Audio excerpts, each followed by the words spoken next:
The Assembly will hear an address by His Excellency Benjamin Netanyahu, Prime Minister of the State of Israel. I request protocol to escort His Excellency and invite him to address the Assembly.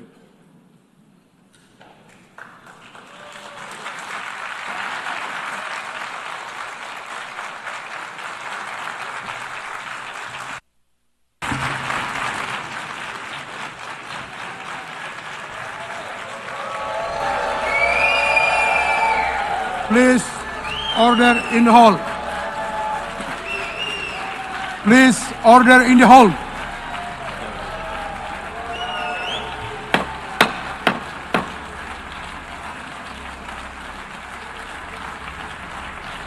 Please, order in the hall.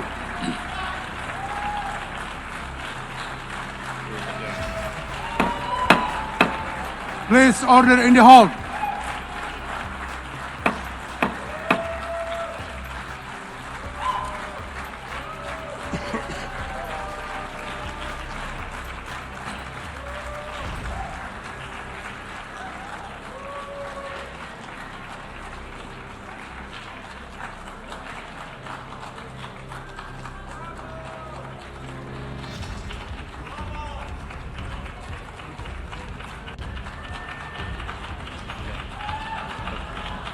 Please order in the hall and please be seated.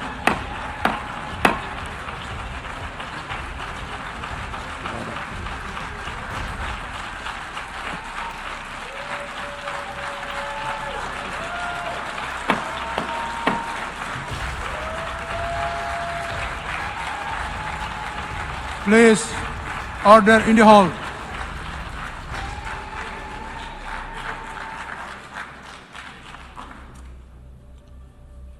Mr. President, the families of our dear hostages languishing in the dungeons of Gaza, ladies and gentlemen, last year I stood at this podium and I showed this map. It shows the curse of Iran's terror axis.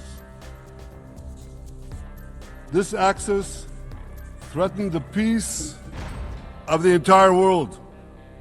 It threatened the stability of our region and the very existence of my country, Israel.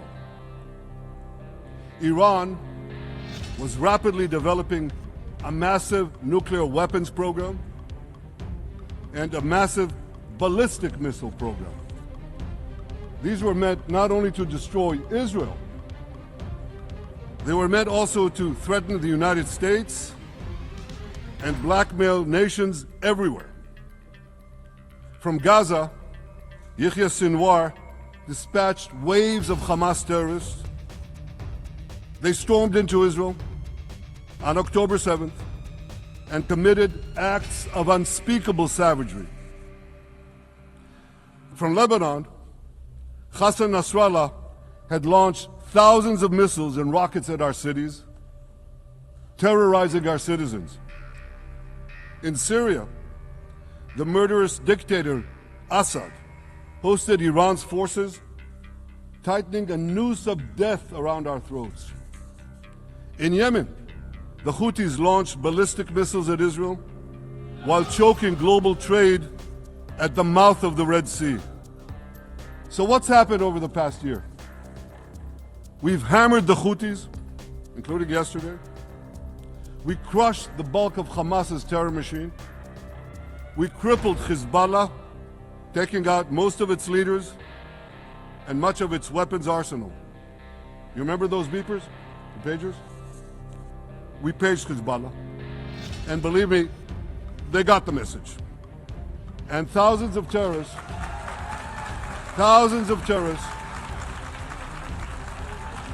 dropped to the ground. We destroyed Assad's armaments in Syria. We deterred Iran's Shiite militias in Iraq. And most importantly, and above anything else that I could say to you or that we did in this past year, in this past decade. We devastated Iran's atomic weapons and ballistic missiles programs.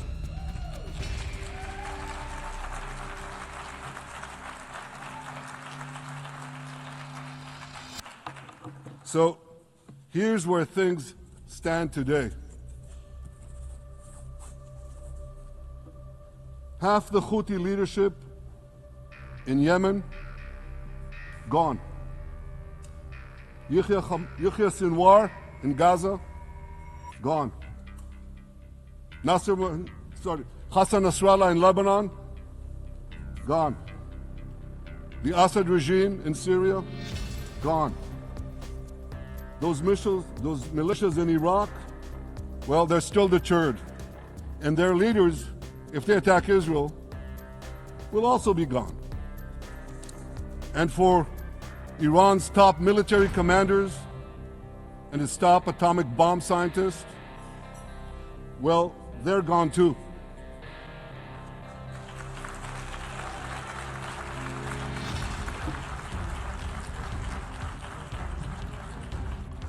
Israel's 12-day war with Iran, which I renamed Operation Rising Lion, that's from the Bible. This 12-day war will go down in the annals of military history. Our daring pilots neutralized Iran's missile defenses and took control of the skies over Tehran. And you saw this. Israeli fighter pilots and American B-2 pilots bombed Iran's nuclear enrichment sites. I want to thank President Trump for his bold and decisive action.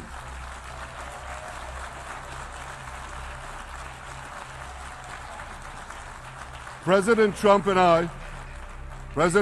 I promised to prevent Iran from developing nuclear weapons, and we delivered on that promise.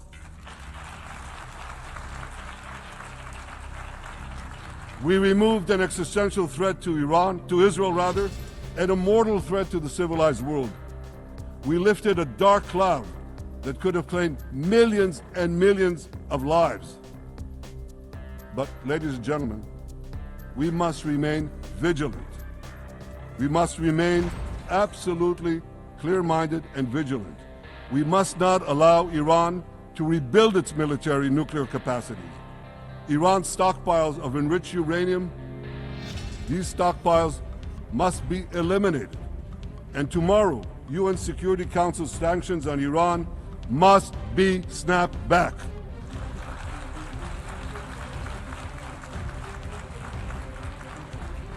Thanks to the resolve of our people, the courage of our soldiers, and the bold decisions we took, Israel rebounded from its darkest day to deliver one of the most stunning military comebacks in history.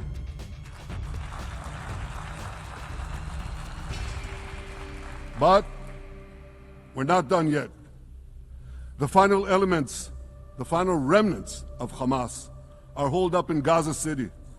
They vow to repeat the atrocities of October 7th again and again and again, no matter how diminished their forces. That is why Israel must finish the job. That is why we want to do so as fast as possible.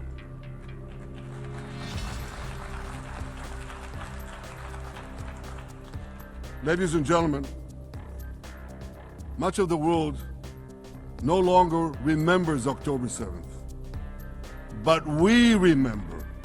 Israel remembers October 7th. On that day, well, I'll tell you, you can remember October 7th too. You see this large pin here? It's a QR code. What I ask you to do is hold up your phones, zoom in, and you too will see why we fight and why we must win. It's all in here. On October 7th, Hamas carried out the worst attack on Jews since the Holocaust. They slaughtered 1,200 innocent people, including over 40 Americans and foreign nationals from dozens of countries represented here. They beheaded men. They raped women. They burnt babies alive. They burnt babies alive in front of their parents. What monsters. And these monsters took more than 250 people hostage. And those included Holocaust survivors, grandmothers and their grandchildren. Who takes hostage grandmothers and grandchildren? Hamas does. So far, we've brought home 207 of these hostages, but 48 still remain in the dungeons of Gaza. 20 of them are alive, starved, tortured, deprived of any daylight, deprived of humanity. These are the names of the 20 living hostages. Matan Angrist, Gali and Zerv Berman, brothers, Elkanah Buchbot, Rom Braslavsky, Nimrod Cohen, Ariel and David Cunyo, another pair of brothers, Guy Gilboa Dalal, Eviatar David. You saw the picture of Eviatar David, emaciated, forced to dig his own grave. Maxim Herkin, Eitan Horn, Segev Kalfon, Bar Kupperstein, Omri Meran, Eitan Moore, Yosef Chaim Ochana, Alon Ohel, Avinatam Or, and Matan Tsengarker. Now, ladies and gentlemen, I want to do something I've never done before. I want to speak from this forum directly to those hostages through loudspeakers. I've surrounded Gaza with massive loudspeakers connected to this microphone in the hope that our dear hostages will hear my message. And I'll say it first in Hebrew and then in English. אחינו הגיבורים, מדבר ראש הממשלה בנימין נתניהו. אני פונה עליכם מעל בימת האו"ם. לא שכחנו אתכם, אפילו לא לשנייה. העם כולו איתכם, ואנחנו לא נשקוט ולא נרפה עד שנחזיר את כולכם הביתה. החיים והחללים כאחד.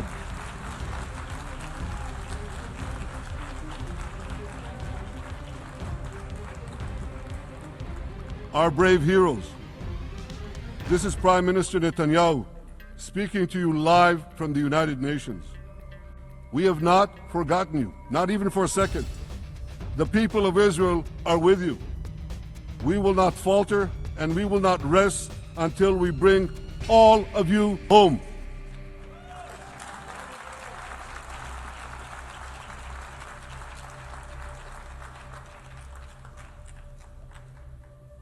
Ladies and gentlemen, thanks to special efforts by Israeli intelligence, my words are now also being carried. They're streamed live to the cell phones of Gazans. So to the remaining Hamas leaders and to the jailers of our hostages, I now say, lay down your arms. Let my people go. Free the hostages, all of them, the whole 48. Free the hostages now.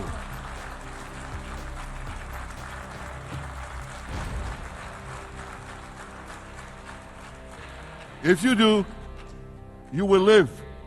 If you don't, Israel will hunt you down. Ladies and gentlemen,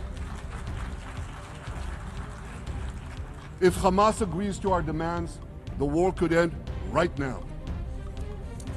Gaza would be demilitarized, Israel would retain overriding security control, and a peaceful civilian authority would be established by Gazans and others committed to peace with Israel.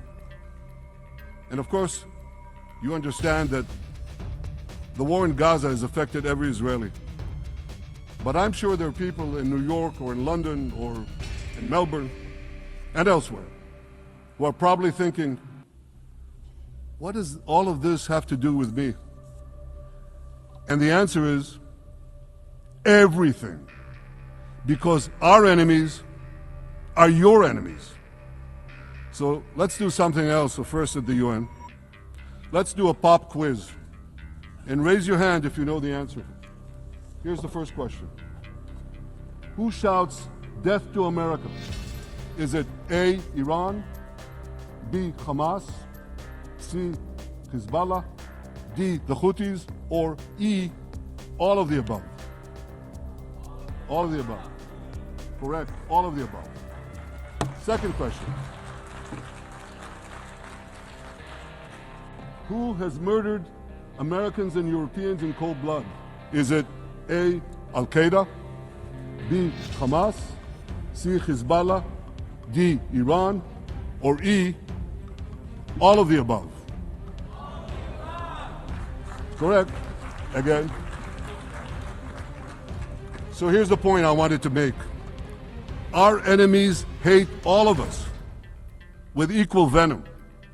They want to drag the modern world back to the past, to a dark age of violence, fanaticism, and terror. I think many of you are already feeling in your own societies the radical Islamist surge. You know, I'm sure you do, you know deep down that Israel is fighting your fight. So I want to tell you a secret. Behind closed doors, many of the leaders who publicly condemn us privately thank us. They tell me how much they value Israel's superb intelligence services that have prevented time and again terrorist attacks in their capitals, time and again saving countless lives. General George Keegan, former head of U.S. Air Force Intelligence, once said, "If the United States had to gather on its own the intelligence that Israel gives us, we would have to establish 5 CIAs. 5 CIAs. This past June, when Israel struck Iran's nuclear facilities, German Chancellor Merz admitted the truth. He said, Israel is doing the dirty work for all of us. President Trump understands better than any other leader that Israel and America face a common threat. He showed the world that when Iran and its proxies murder Americans, take Americans hostage, shout death to America, burn American flags, and try to assassinate the President of the United States, not once, but twice. He showed them there is a price to pay for all that.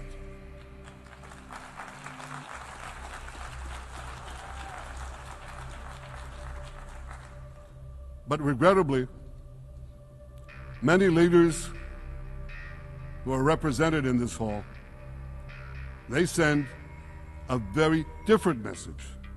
Sure, in the days immediately following October 7th, many of them supported Israel. But that support quickly evaporated when Israel did what any self-respecting nation would do in the wake of such a savage attack. We fought back. Now just imagine, just sit back for a second and imagine an attack against America proportioned to the attack against Israel on October 7th. Imagine a regime, a terror regime, dispatching thousands of terrorists to invade the United States. They massacre 40,000 Americans. They take 10,000 Americans hostage. What do you think America would do? You think America would leave that regime standing? You don't think that. No way, not a chance. The United States would wipe out that terror regime and ensure that such savagery would never threaten America again. This is precisely what Israel is doing in Gaza. We're wiping out the terror regime of Hamas and ensuring that this savagery will never threaten Israel again. That's what we are doing. That's what any self-respecting government would do.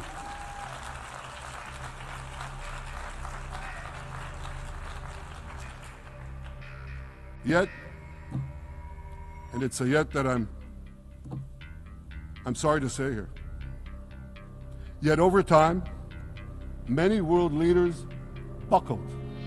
They buckled under the pressure of a biased media, radical Islamist constituencies, and anti-Semitic mobs. There's a familiar saying, When the going gets tough, the tough get going. Well, for many countries here, when the going got tough, you caved. And here's the shameful result of that collapse. For much of the past 2 years, Israel has had to fight a seven-front war against barbarism, with many of your nations opposing us. Astoundingly, as we fight the terrorists who murdered many of your citizens, you are fighting us. You condemn us, you embargo us, and you wage political and legal warfare, it's called lawfare, against us. I say to the representatives of those nations, this is not an indictment of Israel. It's an indictment of you. It's an indictment of weak-kneed leaders who appease evil rather than support a nation whose brave soldiers guard you from the barbarians at the gate. They're already penetrating the gates. When will you learn? You can't appease your way out of jihad, and you won't escape the Islamist storm by sacrificing Israel. To overcome that storm, you have to stand with Israel. But that's not what you're doing. As the prophets of Israel foretold in the Bible, you've turned good into evil and evil into good. Now I want to drill down on this. Take the false charge of genocide. Israel is accused of deliberately targeting civilians. Ladies and gentlemen, the opposite is true. The head of urban warfare studies, Colonel John Spencer, he's perhaps the world's greatest expert on urban warfare. And he says, Israel is applying more measures to minimize civilian casualties than any military in history. And because we're doing that, the ratio of non-combatant to combatant casualties is less than 2-to-1 in Gaza. That's an astoundingly low ratio, lower than NATO's wars in Afghanistan and Iraq, especially when you consider that Gaza is one of the most densely populated urban areas on Earth. It has hundreds of miles of terror tunnels underground, and it has countless terror towers above ground, and thousands of terrorists embedded in the tunnels and in these towers in civilian areas. If you want to see what measures Israel takes to avoid civilian casualties in this war, just look at what we're doing now in Gaza City, the last Hamas stronghold, one of the two last strongholds. For 3 weeks, Israel dropped millions of leaflets, sent millions of text messages, and made countless phone calls urging civilians to leave Gaza City before our military moves in. At the same time, Hamas implants itself in mosques, schools, hospitals, apartment buildings, and tries to force those civilians not to leave, to stay in harm's way. And it often threatens them at gunpoint if they try to do so. For Israel, every civilian casualty is a tragedy. For Hamas, it's a strategy. Hamas uses civilians as human shields and as props in its sick propaganda war in Israel, against Israel, a propaganda war that the Western media buys hook, line, and sinker. Now, despite Hamas's threats, close to 700,000 Gazans, almost 750,000, have already heeded our calls and moved to safe zones. Now I want to ask you a simple question, a simple, logical question. Would a country committing genocide plead with the civilian population it is supposedly targeting to get out of harm's way? Would we tell them, get out, if we want to commit genocide? We're trying to get them out. And Hamas is trying to keep them in. And this charge is so baseless. The comparison to genocide, wholesale slaughter of populations. What, did the Nazis ask the Jews to leave, kindly leave, go out? Did others, you want me to name all the genocidal leaders of history? Just go one by one. Did anyone do this? Did they say, get out so we can come in? Of course not. So the truth has been turned on its head. Hamas, a genocidal terrorist organization whose charter calls for the murder of all Jews on the planet. This genocidal organization is given a pass. barely mentioned. While Israel, which does everything it can to get civilians out of harm's way, Israel is put in the dock. What a joke. You want to hear another one? Israel is accused of deliberately starving the people of Gaza when Israel is deliberately feeding the people of Gaza. Since the beginning of the war, Israel has let into Gaza more than 2 million tons of food and aid. That's 1 ton of aid for every man, woman, and child in Gaza. Nearly 3,000 calories per person per day. Some starvation policy. If there are Gazans who don't have enough food, it's because Hamas is stealing it. Hamas steals it, hoards it, and sells it at exorbitant prices to fight its war machine. Last month, even the UN, not exactly a supporter of Israel. You're supposed to laugh, by the way. Last month, even the UN admitted that Hamas and other armed groups looted 85% of the trucks. That's why you have deprivation. Those who peddled the blood libels of genocide and starvation against Israel are no better than those who peddled blood libels against the Jews in the Middle Ages when they falsely accused us of poisoning wells, spreading plague, and using the blood of children to bake Passover matzahs. Anti-Semitism dies hard. In fact, it doesn't die at all. It just keeps coming back with its libelous lies, refurbished, regurgitated over and over again. And I want to tell you something else. These anti-Semitic lies, they have consequences. In recent months, Jews have been assaulted in Canada, Australia, Britain, France, the Netherlands, and elsewhere. Here in America, an elderly Holocaust survivor was burned to death in Colorado. And a beautiful young couple from the Israeli embassy in Washington was brutally gunned down right in front of the Holocaust Museum there. Thankfully, President Trump's administration is forcefully fighting the scourge of anti-Semitism, and every government here should follow its lead.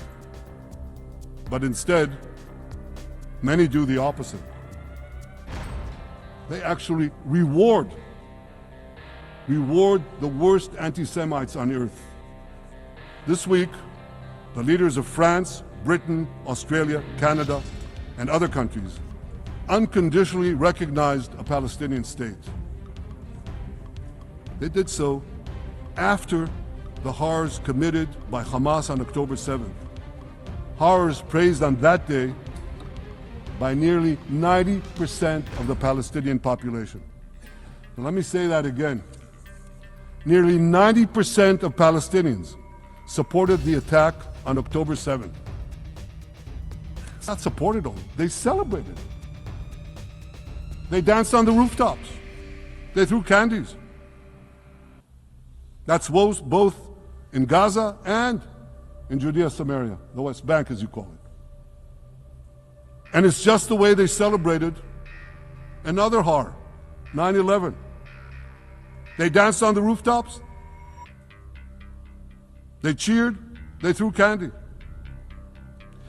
You know what message the leaders who recognize the Palestinian state this week sent to the Palestinians? It's a very clear message.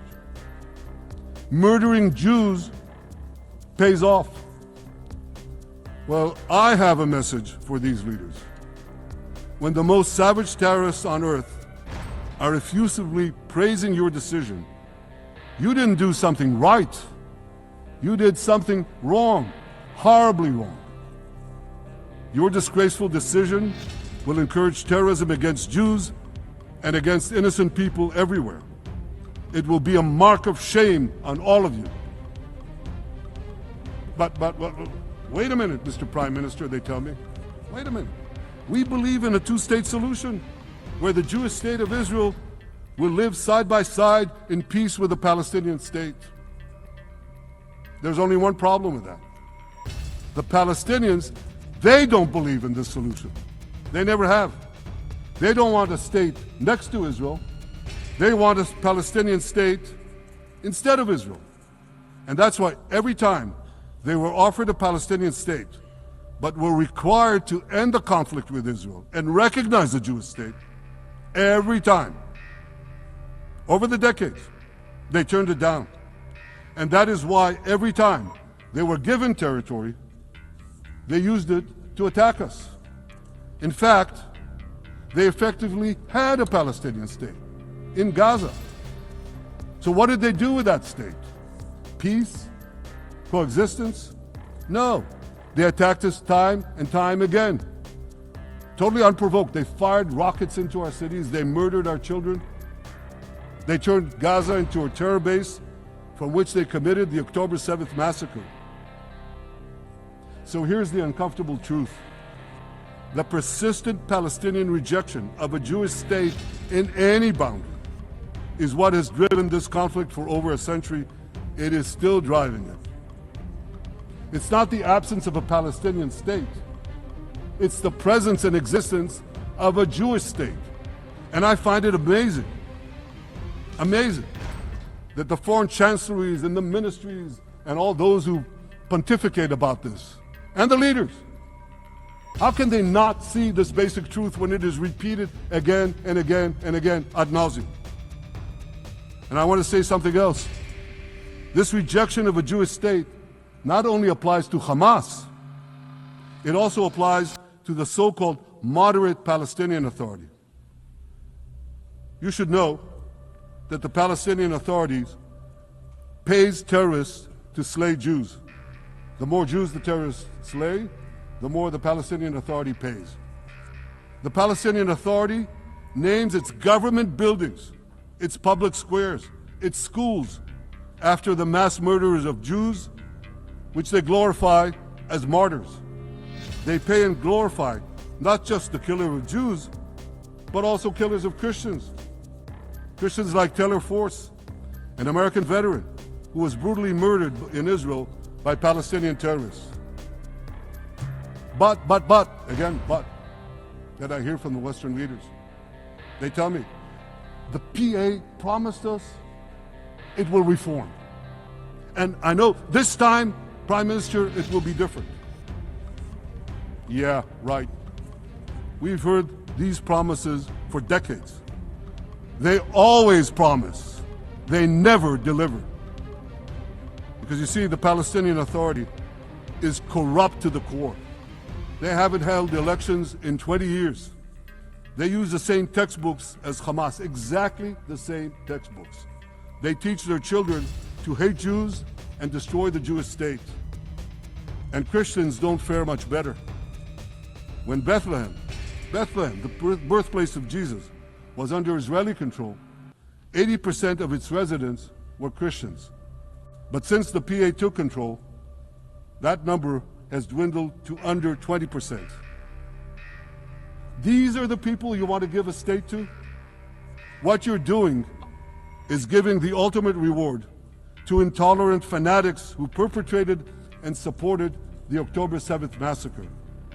Giving the Palestinians a state 1 mile from Jerusalem after October 7th is like giving Al-Qaeda a state 1 mile from New York City after September 11th. This is sheer madness. It's insane, and we won't do it.